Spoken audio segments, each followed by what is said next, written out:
And Turkey's foreign minister has pledged to help with the political transition and the rebuilding of war-torn Syria after the fall of Bashar al-Assad's regime. He said this in a meeting with the head of Syria's new administration in Damascus. We have a report.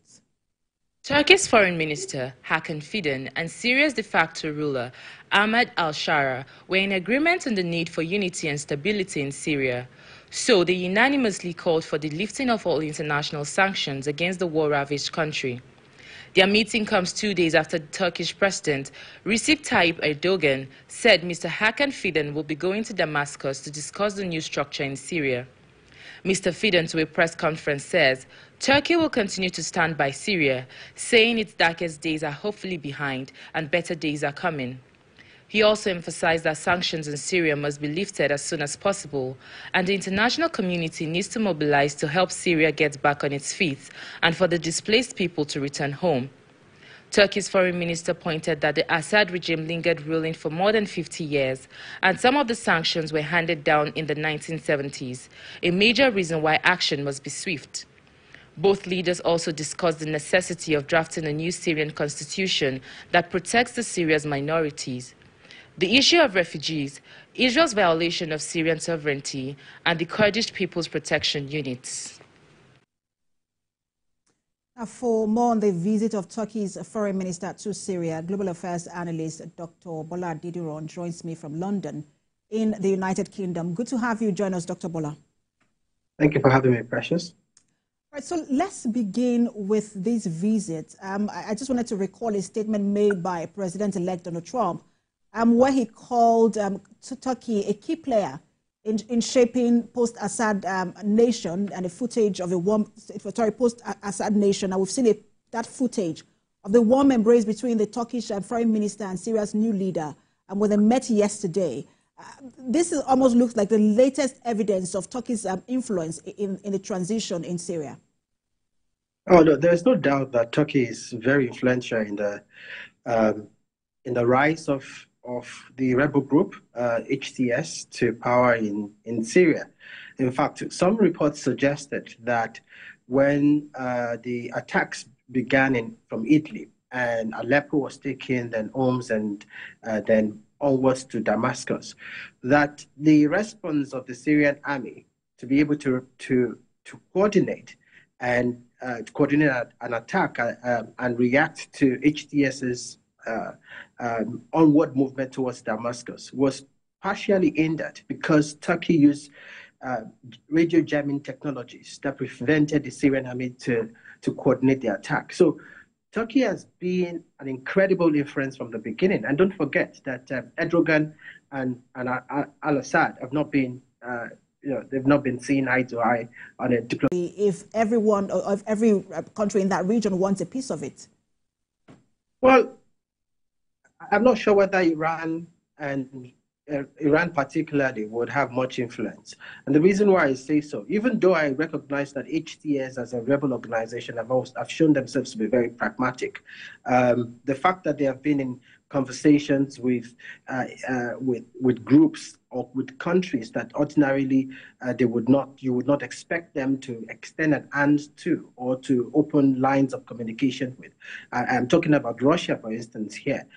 It shows that they are pragmatic and they are willing to work with partners. But Iran might be a completely different kettle of fish entirely, just because of what.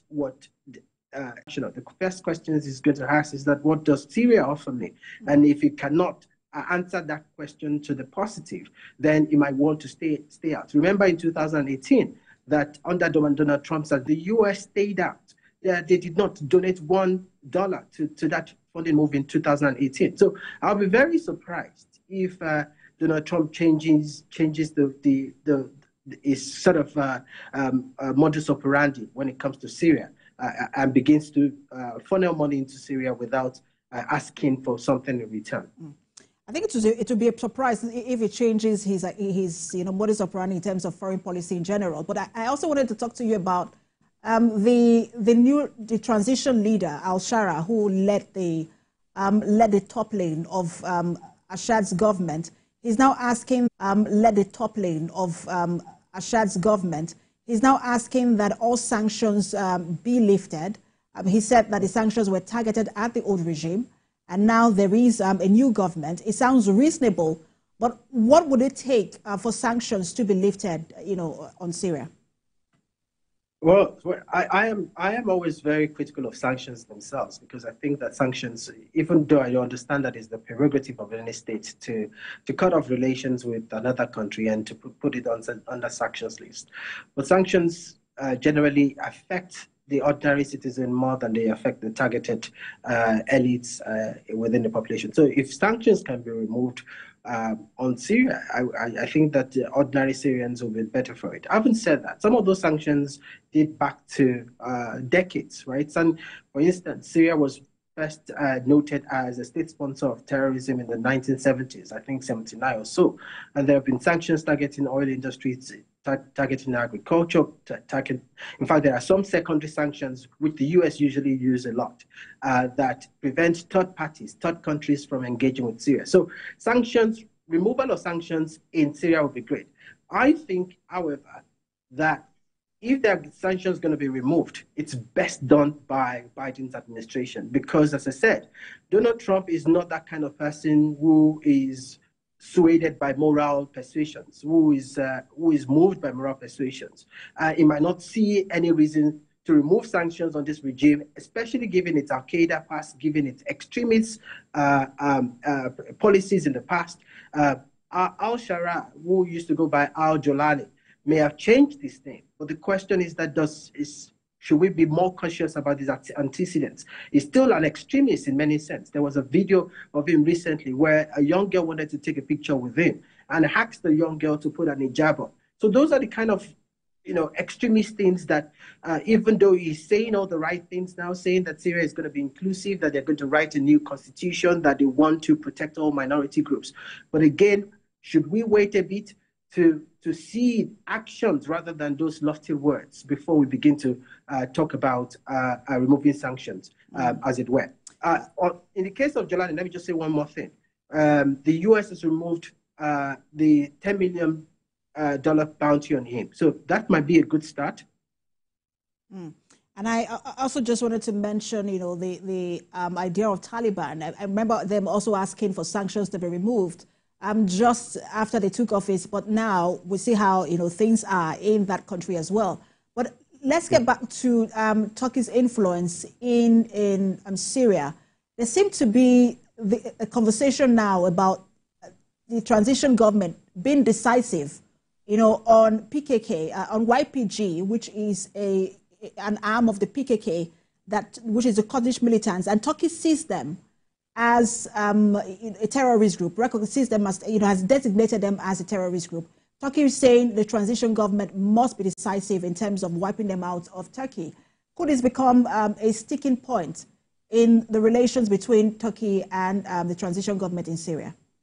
I don't know whether HTS does have the capacity, as it were. Don't forget that there are so many actors in Syria at the moment. HTS might control parts of Syria, including Damascus, and therefore have been in authority. In fact, Al-Shahara, as you've mentioned, has nominated foreign ministers, is now the de facto leader of Syria, so foreign dignitaries are coming to meet him, and he's also nominated defense ministers.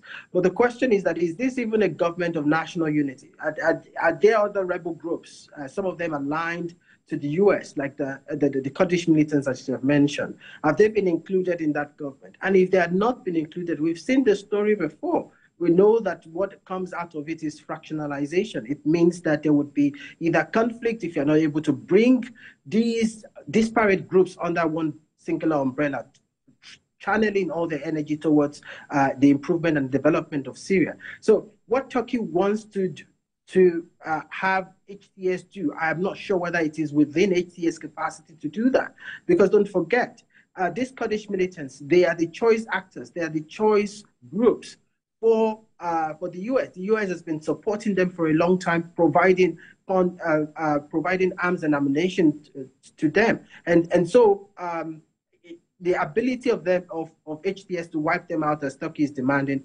would be very surprising for me. In fact, it would be very difficult, as my opinion. Thank you so much for your time, Dr. Bola Adediran. Always a pleasure to have